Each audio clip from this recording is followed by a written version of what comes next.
Hello friends, welcome to Tamil Andras IAS Academy.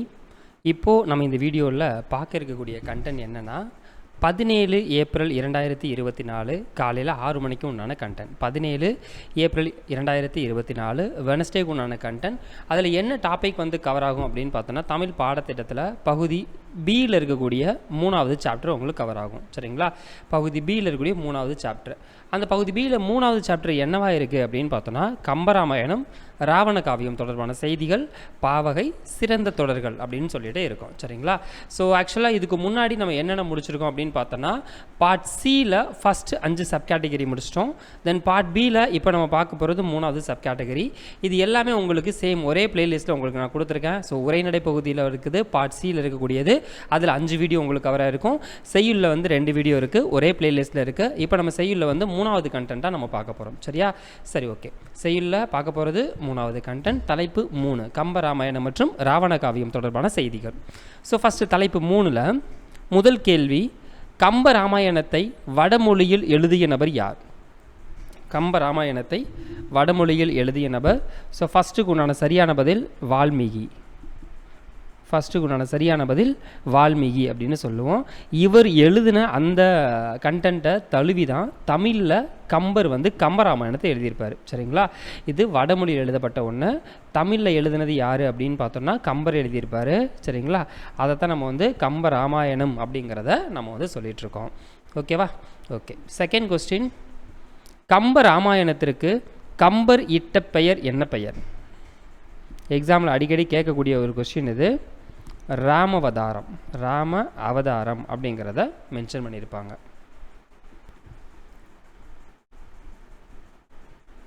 Then question number 3, கதை மாந்தரினுடைய வட சொற்களை தொல்காப்பிய நெறிப்படி தமிழ் மொழிப்படுத்தியவர் யார்? கதை மாந்தர்கள், இந்த இதில் யார் தமிழில் கதை மாந்தருடைய பெயரை மாற்றினாங்க அப்படின்னு பார்த்தோன்னா கம்பர் அப்படிங்கிறதான் மென்ஷன் பண்ணியிருப்போம். சரியா?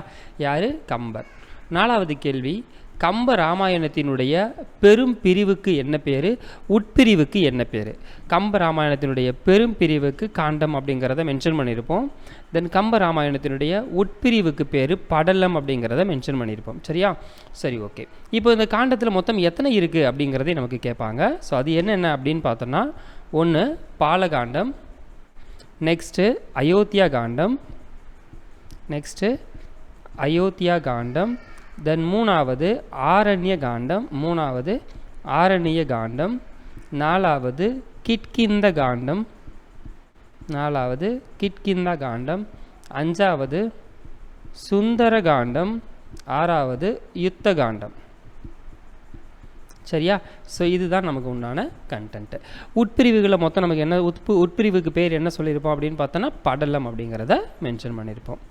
தென் 5வது கேள்வி, கம்பரினுடைய காலம் என்ன காலம்?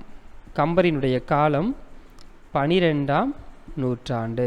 12ஆம் நூற்றாண்டு.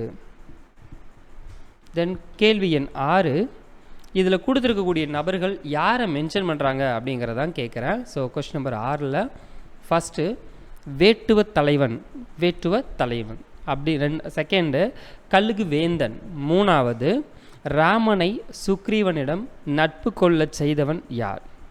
5 வானர தலைவன் கதிரவனின் மகன் அப்படின்றது யார்? 6 7வது சகோதரன் யார்? ஸோ ஃபஸ்ட்டு கொஸ்டினுக்கு 6வதுல ஃபஸ்ட்டு கண்டென்ட்டு வேட்டுவ தலைவன் அப்படிங்கிறத யாரை சொல்லுவாங்க அப்படின்னு பார்த்தோன்னா குகன். இவன் வந்து 5வது சகோதரன் அப்படிங்கிறத மென்ஷன் பண்ணியிருப்பாங்க. 5வது சகோதரன். தென் கழுகு வேந்தன் அப்படிங்கிறது யாரை மென்ஷன் பண்ணியிருப்பாங்கன்னா சடாயு. சடாயு ராமனினுடைய தந்தையின் நண்பன். ராமனின் தந்தையினுடைய நண்பன். தென் ராமனை சுக்ரீவனிடம் நட்பு கொள்ள செய்தவன், ராமனை வந்து சுக்ரீவன் கூட நட்பு செய்ய வைத்தவன் யார் அப்படின்னு பார்த்தோம்னா, ஸோ ஆக்சுவலாக வந்து ராமனை சுக்ரீவனுடன் நட்பு கொள்ள செய்தவன் அப்படிங்கிறத கொடுத்துருக்காங்களா? எஸ். 6வது சகோதரனாக மென்ஷன் பண்ணியிருப்பாங்க. இவர் அவர் கிடையாது, சவரியத்தை மென்ஷன் பண்ணியிருப்பாங்க. சரிங்களா? ஸோ சவரி அப்படிங்கிறத மென்ஷன் பண்ணியிருப்பாங்க இதுக்கு. தென் அடுத்து பாருங்கள், வானர தலைவன் கதிரவனினுடைய மகன் அப்படிங்கிறவர் யாரை சொல்லியிருப்பான் அப்படின்னு பார்த்தோன்னா சுக்ரீவனை மென்ஷன் பண்ணியிருப்போம். எஸ், சுக்ரீவனை மென்ஷன் பண்ணியிருப்போம். சுக்ரீவன் தான் 6வது சகோதரன் அப்படின்னு சொல்லுவாங்க. 6வது சகோதரன் அப்படின்னு சொல்லிட்டு தென் 7வது சகோதரராக யாரை மென்ஷன் பண்ணியிருப்பாங்க அப்படின்னு பார்த்தோன்னா வீடணன். 7வது சகோதரர் வீடணன். இவர் யாரை மென்ஷன் பண்ணியிருப்போம்? ராவணனுடைய தம்பி அப்படிங்கிறதையும் சொல்லி வச்சுருப்பாங்க. தென் அடுத்து கேள்வி 7 பொருள் தருக அப்படிங்கிற பாயிண்ட் ஆஃப் வியூவில் கேட்குறாங்க. அனகன் அமலன் அப்படின்னா யார்? தென் நெக்ஸ்ட்டு உவர் அப்படிங்கிறது யார்? தென் உற்பதி அப்படிங்கிறது யாரை சொல்லியிருக்காங்க? இளவல் அப்படிங்கிறது யாரை சொல்லியிருக்காங்க? நளிர்கடல் அப்படின்னு எதை சொல்கிறாங்க? ஸோ அனகன் அமலன் அப்படிங்கிறது எதை சொல்கிறாங்க? உவா அப்படிங்கிறது எதை சொல்கிறாங்க? உற்பத்திங்கிறது எதை சொல்கிறாங்க? இளவல் அப்படிங்கிறது எதை சொல்கிறாங்க? நளிர்கடல் அப்படிங்கிறது எதை சொல்கிறாங்க அப்படிங்கிறதான் கேட்குறாங்க. சரி, அனகன் அல்லது அனகன் அமலன் அப்படிங்கிறது யாரை சொல்லியிருப்பாங்கன்னா ராமன். யாரை சொல்லியிருப்பாங்க? ராமன். தென் உவா அப்படிங்கிறது யாரை சொல்லியிருப்பாங்கன்னா எதை மென்ஷன் பண்ணியிருப்பாங்கன்னா அமாவாசையை மென்ஷன் பண்ணியிருப்பாங்க. உவாங்கிறது அமாவாசையை மென்ஷன் பண்ணியிருப்பாங்க. தென் உற்பத்தி அப்படிங்கிறது யாரை எதை சொல்லியிருப்பாங்க அப்படின்னு பார்த்தோன்னா சந்திரனை மென்ஷன் பண்ணியிருப்பாங்க பொருள் கூறுகளில். இளவல் அப்படின்னா தம்பியை மென்ஷன் பண்ணுவோம், அதனுடைய பொருள் இளவல் அப்படின்னா. நளிர்கடல் அப்படின்னா குளிர்ந்த கடல், குளிர்ந்த கடல். நளிர்கடல்னா குளிர்ந்த கடல் அப்படிங்கிறத கொடுத்துருக்காங்க. சரியா? 8 தாதுகு சோலை தோறும் சண்பக காடுதோறும் என்ற பாடல் இடம்பெற்றிருக்கக்கூடிய நூல் எது? காவிரி சோலை தோறும் சண்பக காடுதோறும் என்ற பாடல் இடம்பெற்றிருக்கக்கூடிய நூல் கம்பராமாயணம். கம்ப ராமாயணம். ஸோ இதில் பாலகாண்டத்தில் மென்ஷன் பண்ணியிருப்பாங்க. இதில் எதில் இருக்குது அப்படின்னு பார்த்தோன்னா பாலகாண்டமில் இருக்குது அப்படிங்கிறத சொல்லியிருப்பாங்க இந்த பாடல். தென் 9 பொய்யேலேனு மிடையாளோடும் மிளையானோடும் போனான். இக்கம்பராமாயண பாடலில் இந்த அடிக்கோடிட்ட இந்த வரியினுடைய பொருள் என்ன அப்படிங்கிறதான் கொஸ்டின்.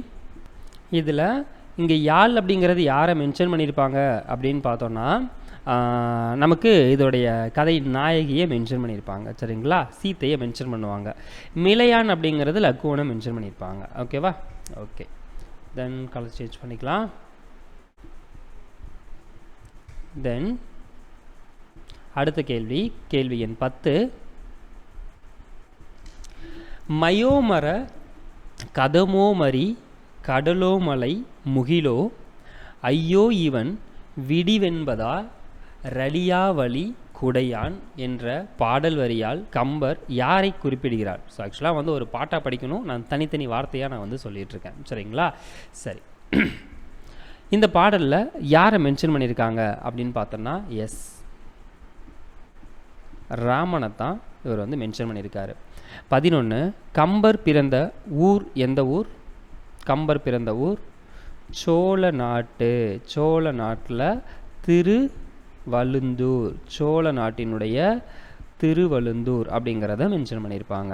கம்பரை ஆதரித்த வள்ளல் யார் அப்படின்னு பார்த்தோன்னா ரொம்ப இம்பார்ட்டண்டான ஒரு கொஸ்டின் இது, அடிக்கடி பொழுதுபோகாட்டி கேட்குறாங்க. கம்பரை ஆதரித்த நபர் திருவெண்ணை நல்லூர் சடையப்ப வள்ளல். திருவெண்ணை நல்லூருடைய சடையப்ப வள்ளல். தென் அடுத்து கம்பர் இயற்றிய நூல்கள் அப்படிங்கிறது எது அப்படின்னு கேட்குறாங்க. இதையும் அடிக்கடி கேட்கக்கூடிய ஒரு கொஸ்டினாக தான் இருக்குது. ஒன்று நமக்கு பார்த்தோம்னா சரஸ்வதி அந்தாதி, நெக்ஸ்ட்டு சடகோபர் அந்தாதி, தென் நெக்ஸ்ட்டு இதுவும் இம்பார்ட்டண்டான ஒரு கொஸ்டின் தான் இது, இதையும் கேட்பாங்க. திருக்கை வழக்கம். நம்ம இதில் கொடுத்துருக்கக்கூடிய எல்லா கேள்வியுமே ரொம்ப ரொம்ப முக்கியமான ஒரு கொஸ்டின் தான்.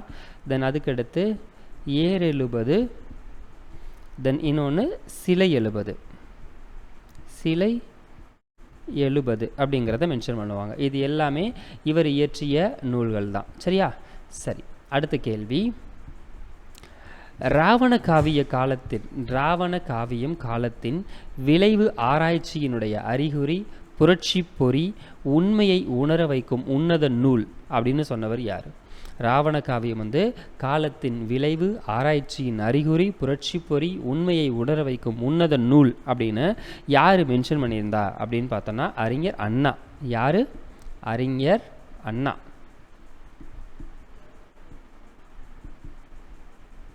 தென் ராவண காவியத்தை இயற்றிய நபர் யார் அப்படின்னு பார்த்தோன்னா புலவர் குழந்தை. 16 ராவண காவியத்தில் இடம்பெற்றுள்ள காண்டங்கள் மற்றும் படலங்களினுடைய எண்ணிக்கை அப்படிங்கிறது எவ்வளவு? ஸோ படலம் சொல்லக்கூடாது, பாடல்கள் அப்படின்னு சொல்லியிருக்காங்க. சரிங்களா? ஸோ ராவண காவியத்தில் மொத்தம் 5 காண்டங்கள் இருக்கும், 3100 பாடல்கள் அப்படிங்கிறது இருக்கும். ராவண காவியத்தில் 3100 பாடல்கள் அப்படிங்கிறது கொடுத்துருப்பாங்க. நெக்ஸ்ட்டு, தந்தை பெரியாரினுடைய வேண்டுகோளுக்கு இணங்க 25 நாட்களில் திருக்குறளுக்கு உரை எழுதிய நபர் யார்? சரியான பதில் வந்து புலவர் குழந்தை. 18 புலவர் குழந்தை இயற்றிய நூல்கள் அப்படிங்கிறது எது? புலவர் குழந்தை இயற்றிய நூல்கள் அப்படிங்கிறது 1 யாப்பதிகாரம், இன்னொன்று தொடை அதிகாரம்,